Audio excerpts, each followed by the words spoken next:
In 2023, battery energy storage systems in ERCOT earned over $500 million in revenue. But that doesn't tell the whole story.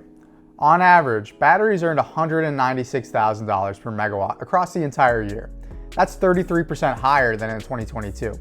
So, which markets did these revenues come from, and when were they earned? Batteries earned 26% of their total annual earnings from ERCOT, despite the service only launching in June. Ancillary services continue to provide the vast majority of revenues, but the proportion of earnings from energy arbitrage grew from 6% in 2022 to 15% in 2023. Summer was unusually hot, even by Texan standards, which contributed to record-setting demand. This also meant extreme power prices from June to September, and that meant that revenues for batteries were extremely volatile. With the continued build-out of solar generation and increases in demand, volatility will remain a common theme in ERCOT in 2024. Thanks for watching. I'll see you in the next one.